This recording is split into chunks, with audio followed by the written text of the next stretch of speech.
Good afternoon. Calling this meeting of the Growth and Natural Resources Committee to order. We have two items today. The first is the Environmental Advisory Board recommendations on solid waste and recycling, and the second is guidelines for commercial hillside development. We want to get started on the first? Yeah, members of the committee, we're going to start with Stan Joseph, our Solid Waste Services Director. He's going to start with a similar kind of overview that he gave to the Environmental Advisory Board, just in terms of the backdrop of our services and operations that the EAB got ahead of the discussions and recommendations they made. Thank you. Good afternoon, everyone. Stan Joseph, Solid Waste Services Director, City of Raleigh, and just want to talk a little bit today about the time that the Environmental Advisory Board spent in our department, some of the things we discussed, and I think Mr. Graham's going to come up later and talk a little bit more about it. So first of all, just as a general of what I'm going to talk about here in the next few minutes, I'll give you a quick overview of our Solid Waste Services Department and some of the services that we provide to the citizens of Raleigh. I want to touch on a very important and critical topic at this time, which is contamination and the evolution of the global recycling market. I want to talk about our yard waste center, what it looks like now, what it could and hopefully will look like in the future, and something that's come up occasionally, which is food waste and how we can potentially integrate that to increase our diversion as a city, and finally a few operational considerations of our department. We have about 220 employees at Solid Waste Services, and we provide a variety of services, including garbage and recycling, which is our core service. We provide a green service, which is our yard waste. We do leaf and limb pickup, as well as bag collection throughout the year. The leaf collection service is provided by the Transportation Department, which is seasonal from October until about March. In addition to that, we also provide bulky pickup and some special services, which includes our pickup in our central business district downtown, and we provide everything from Christmas tree collection after the holidays to used oil and used grease collection, electronic pickups, and we also have a pilot program that's ongoing by a vendor for to pick up textile recycling curbside. In and of itself, we cover a lot of the materials, more like material management at the curb, so we can increase diversion as much as we can. The hot topic in the area and globally is the evolution of the recycling industry. And you know, I won't go into too much detail unless you all have specific questions, but at the end of it all, United States has been recycling for some years, and certainly the city of Raleigh that converted from bin to curbside single stream source separated recycling many years ago. And it has been a successful program. We would collect recycling at the curb, we would take it to a processing facility, it would be processed and then marketed and sold. At one point, 8-10 years ago, it was a business that generated revenue for the city. We shipped a lot of it overseas. The majority of it was shipped overseas to China, Pakistan, Sri Lanka, and other countries. However, there has been significant global changes that has caused those countries to implement certain bans that has flooded the United States with the market that normally went overseas and is now stateside, which has affected supply and demand and has really what it is a saturated market, and the price that we used to collect for selling 1 ton of single stream recycling has dropped significantly. Just to illustrate that, if you look historically at what is called the weighted average price, and the weighted average price is essentially what you can take your aluminum, your cardboard, your mixed paper, your plastics, bale it all up in a ton after it's separated, and sell it for, as far as individually, and then you get the weighted average price for 1 ton of single stream recycling. So Stan, can I just ask real quick? I was going to ask about the different streams. How it sounds like you're, as a conglomerate, all the different types. I mean, you know, hearing cardboard was the biggest issue of not being able to go over overseas to China, but we looking at this from a sort of all the streams put together? Or commingled, thank you. Or how are you looking at it? So I think that when we look at it for the purposes of the weighted average price, we look at all of the single stream material that's in there, which includes mixed paper, cardboard, aluminum, steel, all of it.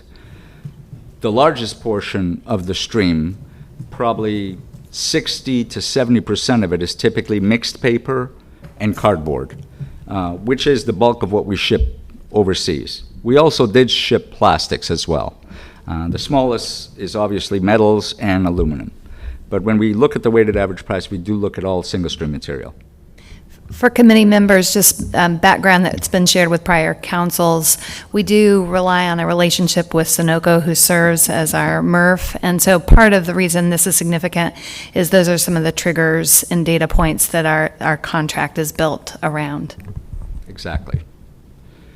So when you look in, as far back as April 11th, most processors could sell 1 ton of single-stream recycling at a weighted average price of $140 per ton. When you look at the last known that we calculated, which is December 2019, it was selling at right over $20 a ton. That's a significant difference.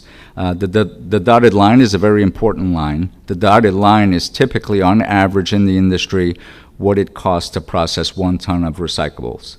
That's their operating costs. So as you can see, many recycling facilities throughout the United States and Canada have been operating at a loss for many years, and many of them have closed. I think the larger recycle processing facilities like Waste Management, the Sunocos who own their own mills, and some of the larger ones like GFL are continuing to operate, but they are kind of changing their business model in order to sustain recycling for the long term. What percentage of a ton of recycled material is actually reused?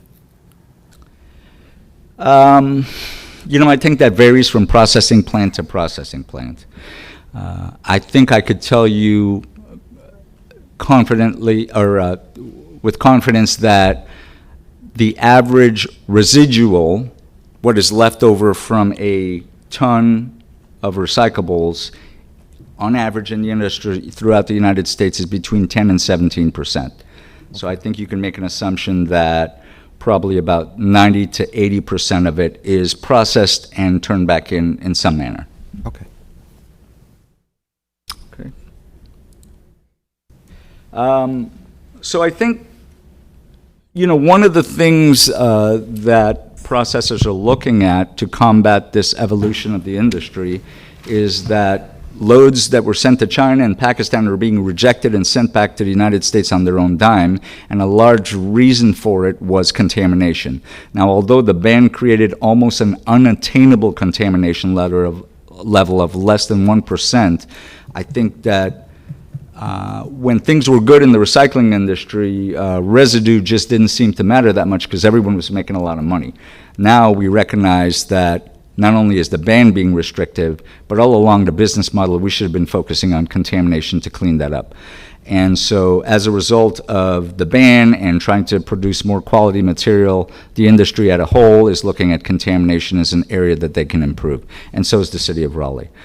This is just lists some things that are going on in the region. We've had many regional meetings, everyone from TJ Cog to MRF Shed meetings to regional solid waste directors getting together to talk about how we can deal with this shift in the recycling industry and how we can sustain recycling long term. And these are just a few of the organizations that are addressing that.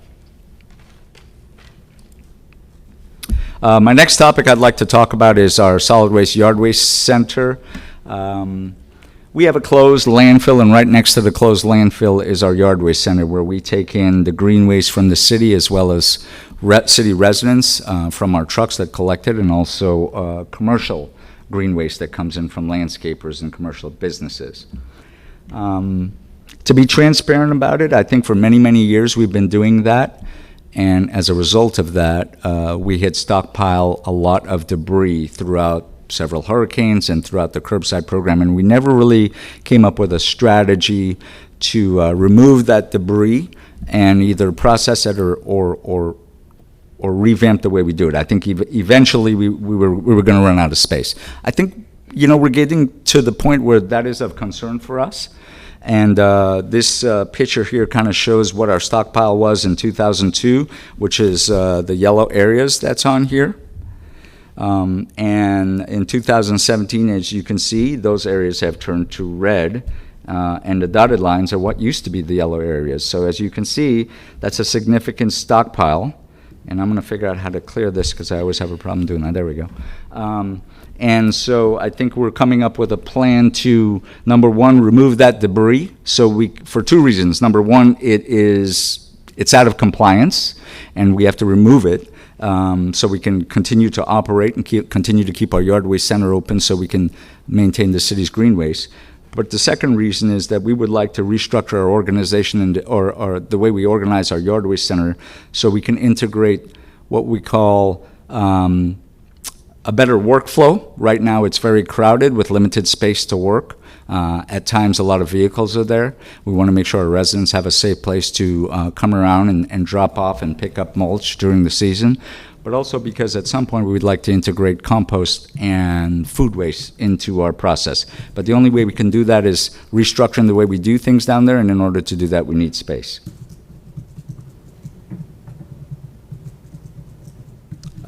I think this just gives a few facts about the North Carolina DEQ compliance as far as the yard waste center. We were cited back a couple years ago for the pile being too large, and we came up with a mitigation plan that DEQ accepted, and we are still on track for that. At the end of the day, what we were doing, we were not processing out as much as we could intake, and now we've made some significant improvements with council support to move in that direction. What's the negative environmental impact of having too much yard waste in one place? I think that yard waste is typically supposed to go into permitted areas. So you have a landfill that's lined, and you can put garbage in it, and you have an area that should be permitted to accept yard waste. It's not designed to be stored long-term in one location unless it's permitted. Although we're permitted to operate as a yard waste center there, it's not permitted as a storage area or an area that, like a landfill that's lined, that it can be properly disposed of. I think the downside of storing it the way we have been storing it for so many years is just simply the fact that we don't have the space to do it.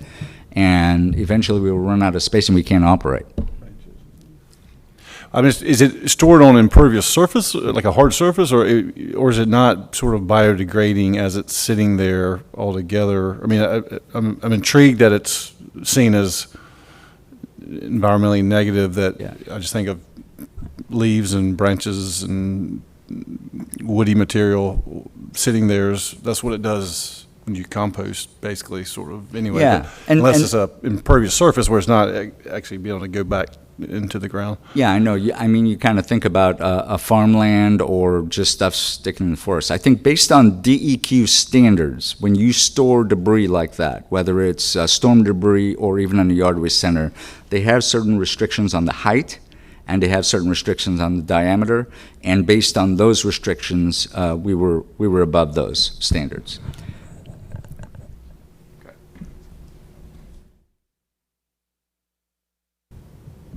I want to talk a little bit about the city approach to food waste. I think that right now, food waste, and not just in the city of Raleigh, but many municipalities throughout North Carolina, is one of those items that I feel like people would really love to capture because there's so much positive use to it to go full cycle in what we call diversion. I think it's a difficult challenge, and it's challenging because there are not many, the infrastructure is not in place to process food waste and turn it into a viable type of compost and fertilizer. But I think it's growing in North Carolina significantly, and I think we need to keep that on the cutting edge of our diversion as we move forward in our environmental standards. I I think that it's also costly to collect, and because there's not a lot of places that process it, that's sometimes an impediment to implementing it. In our building, we are trying to get to a mission of zero waste, and one of the things that we do is we pay a food compost facility that really he's only the main one in this area. What's the name of it? Compost Now, that operates in this area, Justin, that does that service, and we have him come in because we have a lot of training classes in our facility that we cater food to, and he collects our food waste. Long term, it is my belief that we can implement some sort of compost or food waste program in the city, whether it be in a centralized collection area or maybe even curbside. But I think before we do that, one of the things I would like to get to is collecting our yard waste or our green waste with carts. If we are able to do that, then it would be so much easier, like many municipalities in the Midwest and the West Coast that have integrated food waste into their green waste. So it's kind of a tiered type system. We have to organize and control our yard waste center in order to accommodate it and make best use of it. The other part of it is we've got to remodel the way that we currently collect green waste curbside and residential right now. So it is something we are shooting for, but I think it's a few years away if I'm being realistic about it. But I think there is certainly some opportunities there for food waste curbside.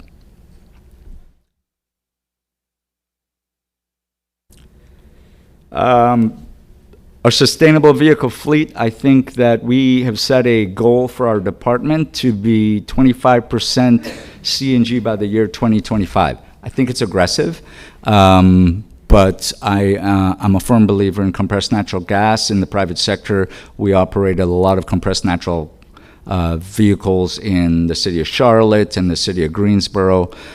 It's so cleaner, it's quieter, the maintenance cost is lower, and I think the return on investment is certainly worth it, not to mention just the clean air. It's less, it's probably 5 to 10% of what you would get with a non-B20 diesel vehicle.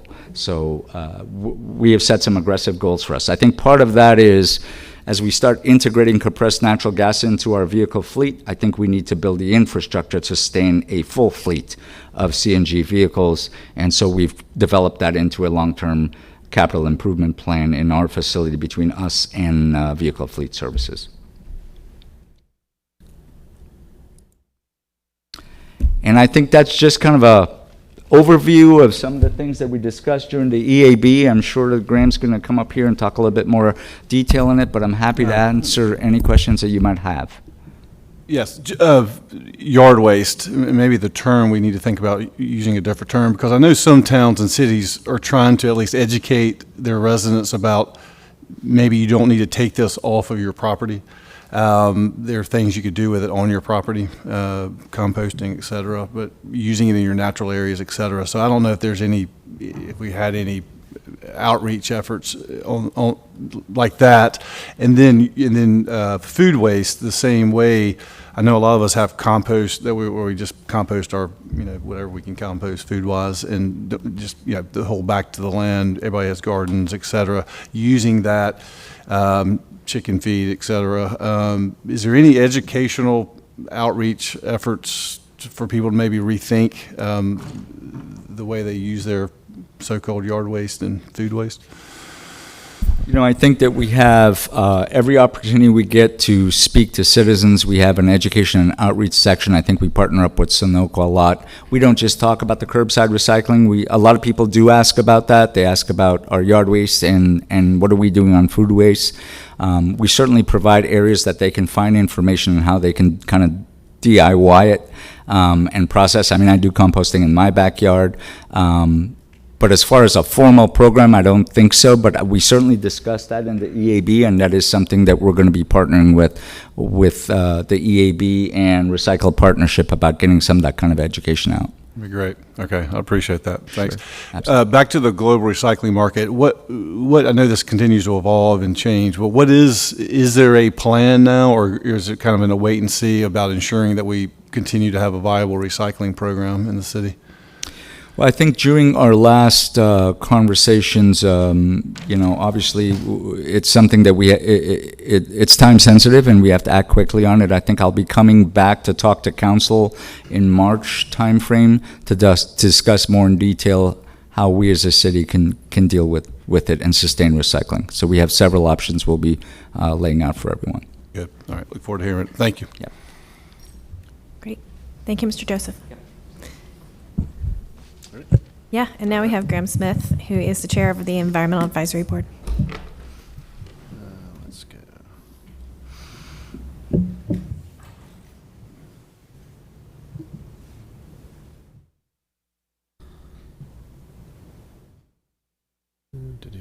Sorry about this. Also like to point out that Linda Watson and Justin Sinkbill are both here. I think that's it from our EAB. We have 9 members on the board, and those two were critically important in writing the recycling report with some of their passions that they have. Linda in the food world, and then Justin running Compost Now. So we were very happy to have their contributions. So on our work plan last year, and it's still on our work plan this year, but last year it was the number one item. It was to review and evaluate recycling programs with a focus on organics recycling, specific challenges related to other recycling streams. So we started with this idea of what organics meant and what did it look like in the city, what did Stan mean by it, what did it mean from solid waste services.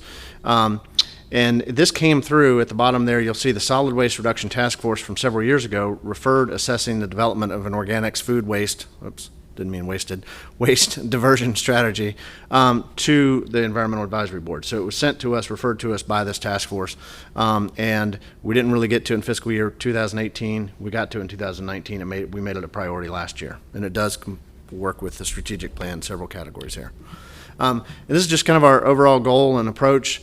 We listened, learned, researched. We spent those first 3 months working with Stan and trying to figure out how he operated the facilities, what was going on there. Then we discussed a lot, and then we did take quite a time to write it with Linda and Justin taking lead on that, and myself and others, kind of Cindy and staff working on that, molding that into what the outcomes may be. We discussed it again. We had a lot of conversation, and then we finalized a report, and we wanted to have some actionable items and recommendations in that report. So in January 2019, we did 3 months there out visiting. We focused on solid waste in January.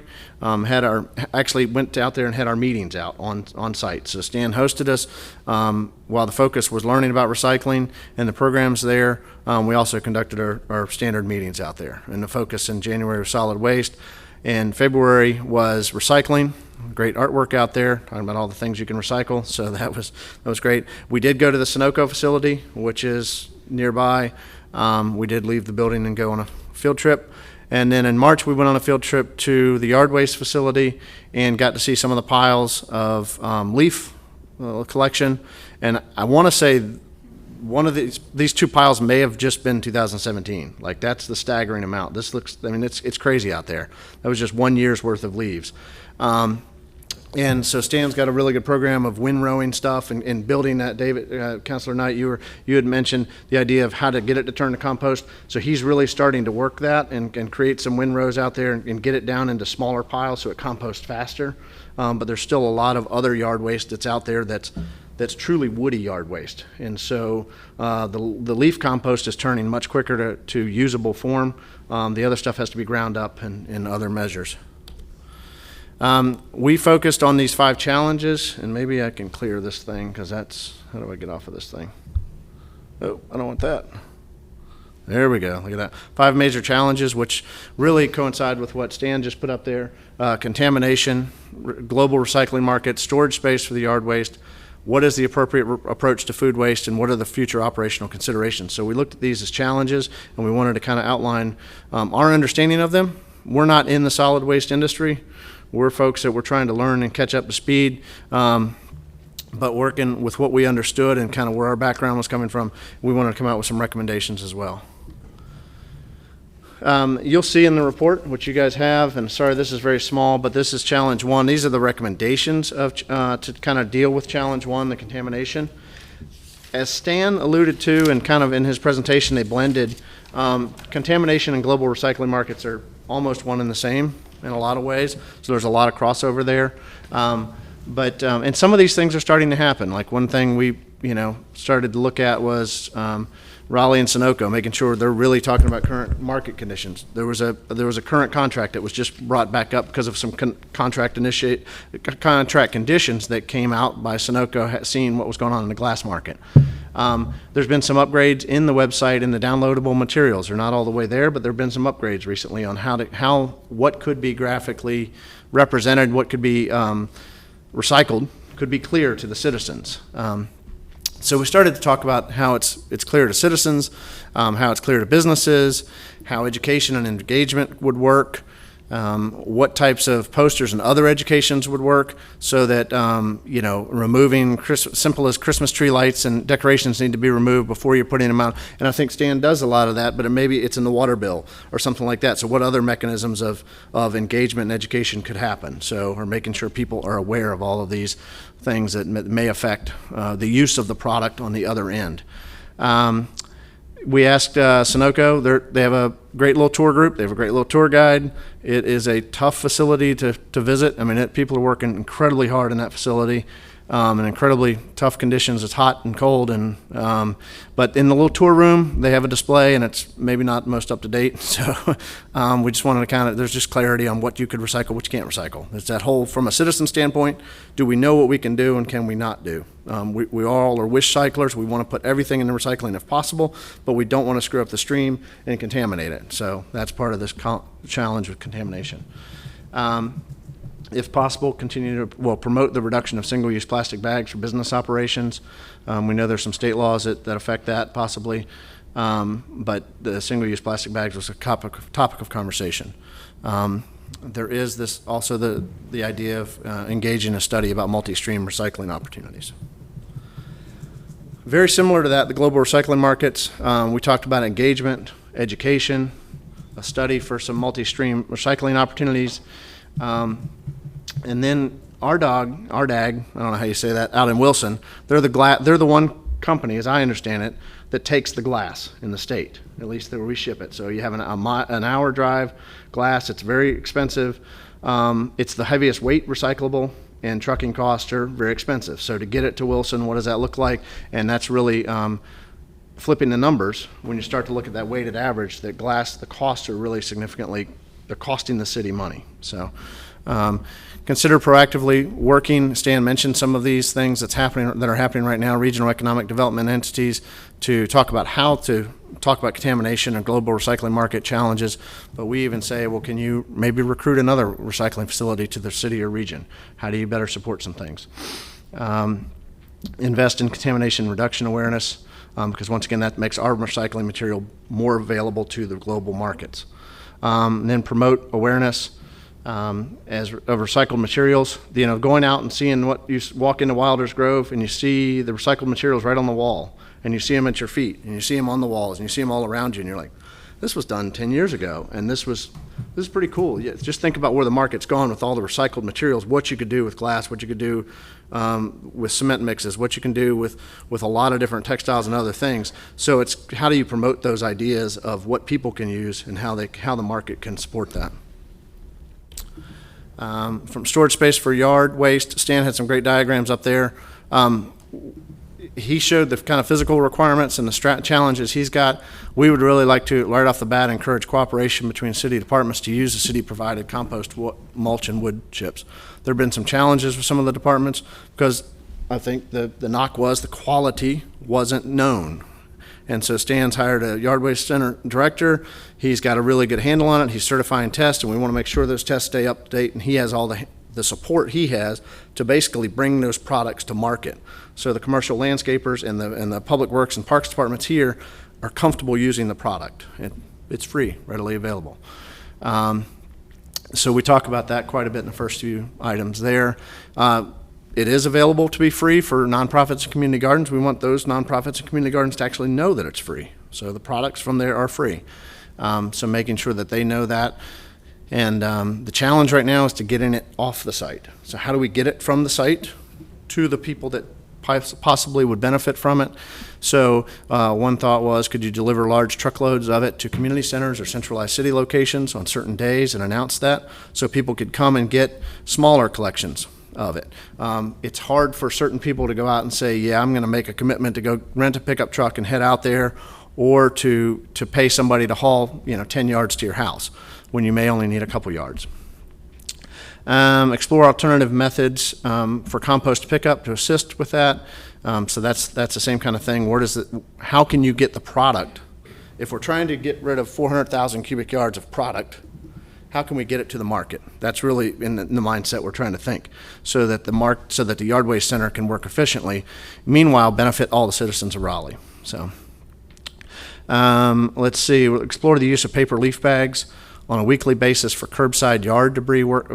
This would, paper leaf bags are encouraged for wood and kind of shrub waste, but you could also put it in clear plastic bags and have it taken to. So maybe we really push for the paper leaf bags, but this could also be used for the leaf collection instead of the trucks that have to suck things up, and sometimes they suck a brick up instead of just leaves. Like, there's stuff in the sidewalk, in the right of way, that gets into those trucks. Sometimes it may mess things up. How can we make that process happen a little more efficiently? Explore the use of a city truck or private contracted hauling company to actually provide delivery service out from the yard waste service center. So how can we, once again, get the product out to the market? And then can we push to get the leaves collected before Christmas so that some of the Christmas stuff isn't mixed in there?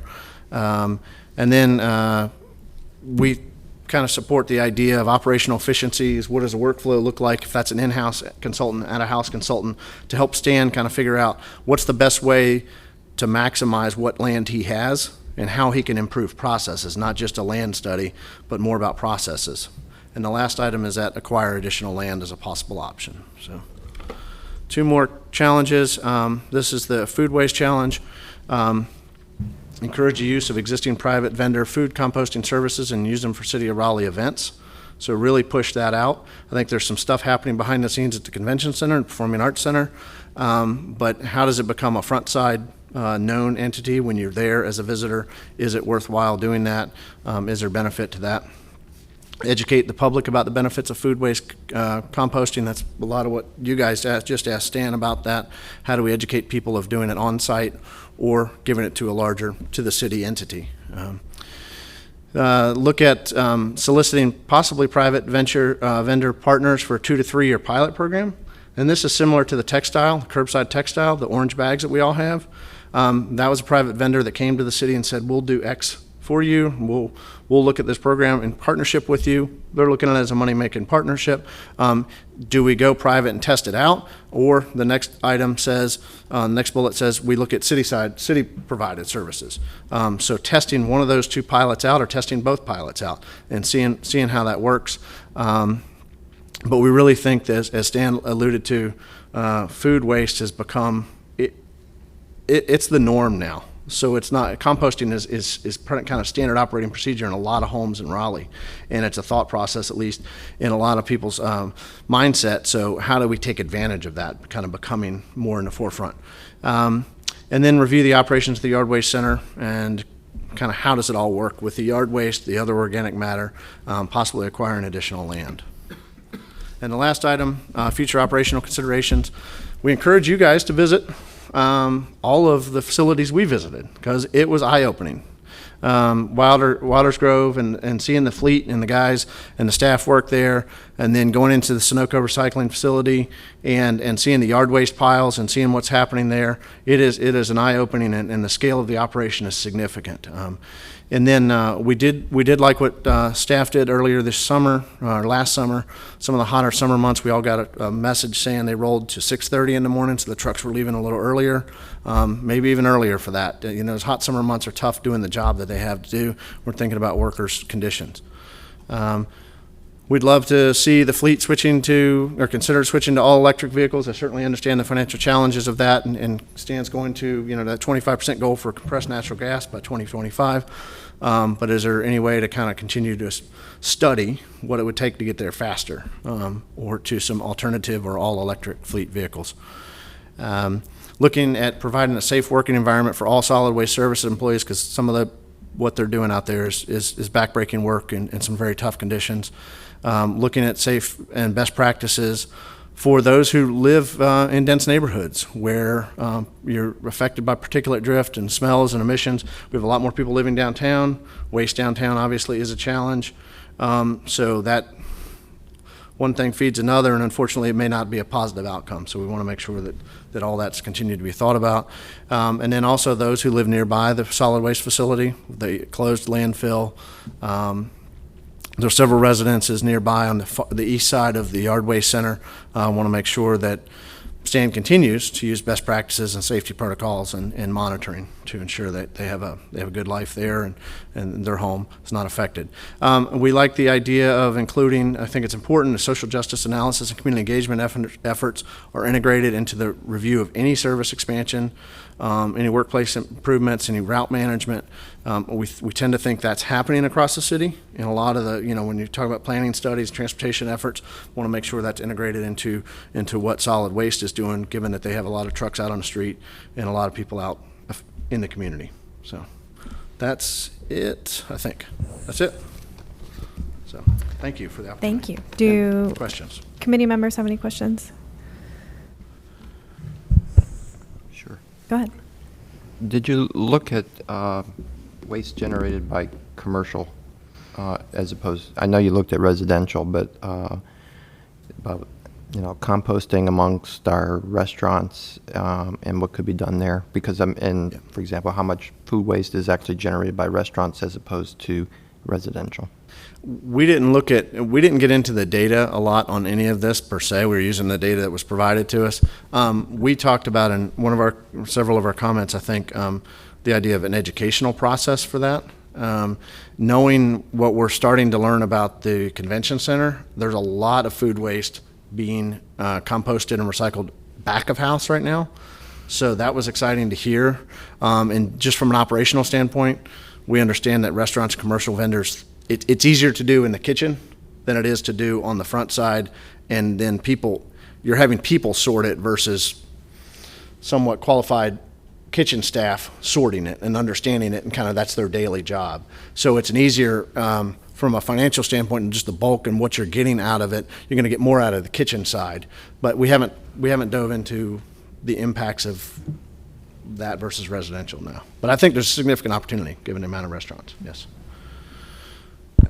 Just want to say, thank y'all I like this comprehensive approach to I think the 5 challenges that y'all have laid out there, and working obviously with the different divisions that are impacted and affected and are going to be partnering with y'all and us as we figure out how to go about this, and then prioritizing or looking at this incrementally, how we can go about taking on some of the pieces of this. So I think that's a good approach, and I look forward to working with y'all as the new council liaison. Thanks. Likewise. Thank you. Thank y'all so much for doing this over the past year. I really appreciate you coming in and being here for our presentation as well to help us understand a little bit more and dig into what your recommendations were. I've got one point and then one question for staff. I have really appreciated, Mr. Joseph, since you got here about a year ago, how much you have dove into all of our challenges and really risen to the occasion. And I see even some of these recommendations here, I know that you've already got your mind fully wrapped around and will just take some time to implement. So I do rest assured that some of this stuff is already in the works. One of the things that stands out to me as a recommendation is a lot around education and awareness, kind of on all fronts. And so to that point, we're doing a lot on social media these days, but one of my favorite, this is somewhat silly, but very serious to me, one of my favorite Twitter handles is Raleigh Water, and the great information that they're putting out about all matters, water and waste in our city. And I think there's good content created there, and then it's further dispersed through our other social medias, the other cities' social medias. And I'm wondering, is that something that our solid waste department already has or uses, and could that be something we consider I think Stan can come if there's more to add. We do have staff related to communication and education and outreach within solid waste, and I think certainly you will have a presentation, a foreshadowing of the budget, and that's certainly something that Stan could speak to in a little bit greater detail, what the resources are that are devoted there. He can probably describe to you briefly the level of staffing and focus here today too as well. Yeah, I do agree. I think that's a big component of it. There's a lot of changes going on, not just in recycling, but in solid waste. And if we're going to propel changes and be innovative and sustainable, we need to be transparent about it and solicit input and feedback. I think that's one area that we have that's a big opportunity for us, and I think we're going to take advantage of it. When I think about the apps out there like Nextdoor, Twitter, Facebook, all of those. We actually have combined an FTE to focus specific on that. Amanda Astor is moving into a different position where she'll be working with our communications folks to ramp that up. We don't currently have our own handle, if you will, like Raleigh Water. But in our branding process, we're going to be going there. So I think we're going to take every opportunity we have to take advantage of that. I will say one thing. I'm a fan of outreach and education. I think that it's going to help a lot with the changes that we may have to make now and maybe very quickly in the future to adapt to the evolution of the recycling industry. But I will say that with outreach and education, what is going to have to come with it is a certain level of an enforcement component to make sure, because it's such a critical thing, that the folks that are trying to do the right thing when they recycle, and we are implementing the education component, that we also have enforcement ordinances and stuff that back up the things that are really degrading the ability to process recyclables effectively. Yeah, So. great. Thank you. Thank you, and good luck with that, too. And I think, Mr. Joseph, the other thing that kind of weighs on me is all of the challenges in front of us and the cost that those may entail. So I look forward to hearing more in March and the coming months as we figure out our budget. So thank you. Any other comments or questions from committee? Okay. Thank y'all, and thanks to our Environmental Advisory Board members for being here today. So Thank a you. bit of housekeeping. I believe at this point you're deferring future action to your budget process in terms of any resources. Somebody just may want to make a motion to report this back out, I think with a recommendation of no action at this time. So moved. All in favor? Aye. All right. Thank you so much. You're such a good trader. Do we need to make a note about the meeting? So we're not there. So we have one more item, and I'm going to let Tansy help us with this one. Yeah, Well, so no, yes. So your next item is just an overview of your hillside development recommendations. This was a recent study that was completed by the planning department, and we've got Joe Michael at the podium. Thank you. Good afternoon. Joe Michael. I manage the Urban Design Center with Planning and Development. Just a little background that Tansy alluded to. This is a project from the Planning Department's work plan. It's staff initiated. We worked with a consultant on this. And it was developed after a recognition of a few years of reviewing plans under the new UDO that perhaps the regulations didn't adequately take into account sloping sites and sites with topography. And so we want to make sure that the UDO isn't negatively impacting the public realm. So I'll just start with a couple of reference images. The one on the left is a more historic neighborhood on a hill. The one on the right, a more contemporary example. To create walkable, pedestrian-oriented neighborhoods, I think we need to understand why the image on the left is very unlikely to occur or be built today, and what in our code might be keeping us from seeing strategies like the one on the right. So simply stated, Raleigh needs and deserves a great public realm, and again, those regulations that we have may not always be achieving that goal. So the UDO needs updated regulations to encompass slope sites and particularly flexibility to create better design outcomes. And to ensure quality public realm, we want to look to a combination of changes that clarify intent, reaffirm that intent, or add new regulations. So if the goal is to improve the condition of development of the public realm, we started with a process. What are the issues? Do all of these issues warrant new regulations? If so, what are the options that we have? And what are the potential impacts of those? The process was we worked with the consultants, Code Studio. They looked to other peer cities to identify best practices. We developed policy proposals. We looked at site-specific plans to see how regulations would apply to them. We conducted work sessions with the Appearance Commission, Planning Commission, and DSAC after a draft set of recommendations had been developed. We had also a public meeting, public workshop. After receiving comment on that from those groups, we revised our draft guidelines, which is what we are talking about today.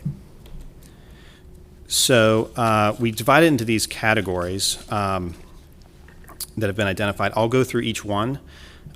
We can talk about kind of what was the problem that we identified with each one of these, what were the proposals, touch on the impacts, and then finally what would be staff recommendation. And so we can take questions as we go through these, or wait till the end. We've got a recommendation. We've also, at the end of the presentation, we have a summary of all the recommendations if we want to wait till the end. So I'll let you decide. So first, measurement of height. So this is kind of the clearest one that I think we have challenges with. So we refer to this image a lot because this building is a really good example of commercial development on a sloped site. But I think it's something that we would not see today because of what the UDO is either regulating or not incentivizing. So you can see the active ground floor at the lower level here. We see the massing, which terraces down and steps with topography. If we look at this image, which we photoshopped to show kind of what we would expect to see today, because height is primarily measured in feet and stories, with stories being the development component of that, the amount of allowable development areas by floors, we get kind of a pancake style development where we're trying to maximize those floors. So if this were a zoning district of 3 stories, this is how we would count stories. We would likely not see the lower level be used. Active uses are currently not allowed, so it would have to be uses of parking or something like that. So likely we would see some sort of foundation wall condition. So compare that to what is built in this reference image. We wouldn't see this version get built because, one, you're either sacrificing developable area, or we would be exceeding the allowable stories. So this is how we would count this building today for height if this were in Raleigh. Again, it would either exceed the number of stories allowed if it was in a 3-story zone. If it were in a 4-story zone, we likely wouldn't see the kind of terrace down because that would be sacrificing development area. So if we want to allow this sort of development to occur, we need to add flexibility. So one way we are talking about that is through being able to divide up measurement of height, measurement of feet and stories into zones. So essentially designers will be able to split their building into zones for height and story. This would not replace how we currently measure height. It would just be an additional option to be able to do that. The second option that we have looked at is, we heard a lot about this in our stakeholder meetings, which would be to allow for active use of an additional half-story at the lower level. So essentially this would be looking to reverse that portion of the attics and basements tax change. So we've got kind of these varying options. We've current UDO outcomes and what we're likely to expect, adding flexibility or allowing that additional half-story. The impacts are obviously potential for more intensity of use, both in development and in greater activation of the sidewalk level. With anything, there's always the potential increase for building cost, building more complicated buildings, adding more developable area increases cost. And particularly for number 2, there is the perception that a building might be out of context. So a 3-story zoning looks like a 4-story building. So staff recommendations, we think option 1 is would be a good thing to incorporate into the UDO. So we would recommend adopting a text change for that, and consider allowing for the half-story option 2. So we can stop here, and if you need any questions, or we can continue. I'm going to check in with my committee members here. I'm also recognizing time, and that there's a lot in this. There's a whole lot. Thank you.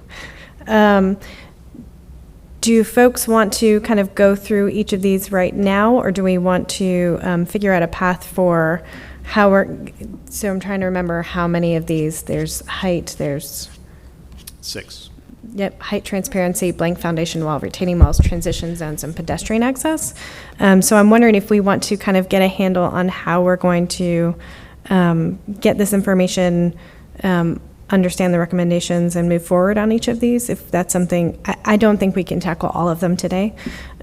So looking to committee members' thoughts or thoughts on how to handle this. Mr. Martin. From my understanding, is by taking these one at a time and making decisions, would it be best for you if we made decisions at once? As in, we could hear 1 or 2 today and hold decision making, and then hear more at a later meeting and then decide what we want to do? Or does it not necessarily matter, given the text changes, if we decide today, like this, what you've proposed today, for instance, makes sense to me, but I'm not sure, given the entirety of what the 6, options that we need to get through? Joe, maybe let me jump in here. So I think there's no bad way for you to have this conversation. I think in terms of the actual staff work to draft and implement a text change, we would want a consensus view of that. Some of these, the ordinance language are going to have interrelationships amongst them. So we would want to actually do that drafting together. Now, that's not to say that you couldn't have your policy discussion incrementally across a number of meetings and then report out the sum of those pieces together. So we've done previous work that way, and we can certainly, if you provide some partial feedback today, we can certainly keep track of that, and then in future meetings kind of help you understand the accumulation of the policy work. We could also certainly just walk through each of these today for your understanding without any expectation of any decisions or feedback today. There's no particular timetable or any expectation from the staff that you'd give direction on these today, if that's helpful. Mr. Snyder, Mr. Cox, do you all have an opinion? Well, my impression is, first of all, tall buildings are good. We achieve greater density that way. I'm troubled by these massive buildings that take up what look like at least 2 or 3 blocks on the street, and it makes it difficult. It's just difficult to get around. I mean, you have a long way to walk. There's no real pedestrian access. I think on slopes like this and for lengths of buildings like this, that we need to modify our UDO to break these buildings up into smaller buildings with some open space between the buildings to make it more human scale and more desirable in the long run. I mean, to me, it looks like a warehouse, and particularly option number 2. So those are my observations. Well, it's kind of hard for me to tell that from looking at that picture. I mean, it fits on the block it's on, but that we can continue to have those conversations. Just one question. The 6 issues, are those all separate text changes? Is that why they're separated out? No, so I think we've just summarized kind of contextually the way you would experience Okay. the different impacts.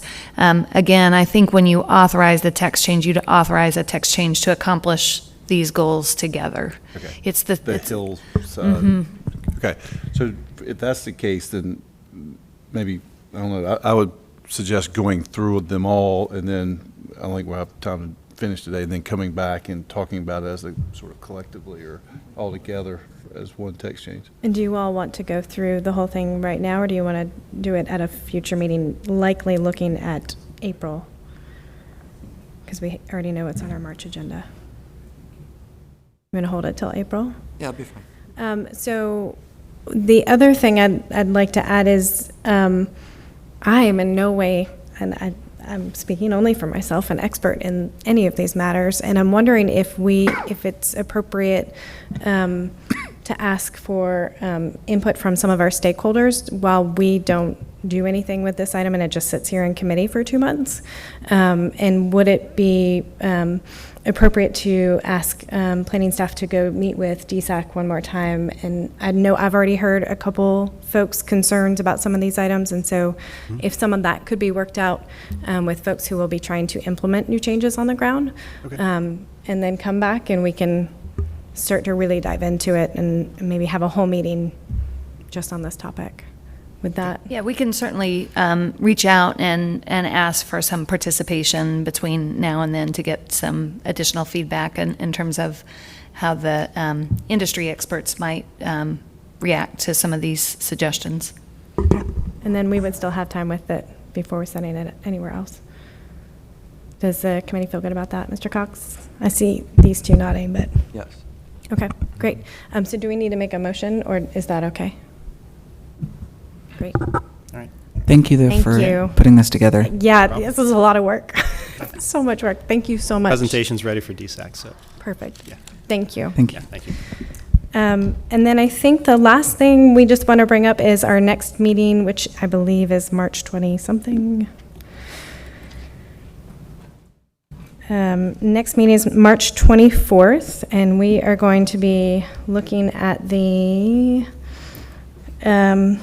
Unified Development Ordinance, Chapter 9, Natural Resource Protection. At our last committee meeting, when we dove into this, we talked about the possibility of bringing it out to Councilmember Cox's district, seeing as this item is wholly in District B. And we discussed this ahead of the meeting, and I believe everybody's on the same page about having our next committee meeting out in the district and moving the meeting time to 7 p.m. so that we can make sure we get some good stakeholder and community engagement on this item as we dive in a little bit more. And I just want to check in with everybody and make sure that that is agreeable. Yes. Great. Mr. Knight? Yes. Excellent. So if staff can help us find a location and figure out all those logistics, that would be great. We will do that, and we'll work with the clerk's office to make sure we get it noticed properly. We're going to try it. It could be simply announced at the table. That could be done too. Well, we don't know where yet is the only problem. Well, you have plenty of time between now and Yes. then you can until you do actually do it at second March meeting. That would still work. Okay. Great. Heard. Thank you. All right. Anything else from the committee? Staff? All right. Thank you all so much. Meeting adjourned.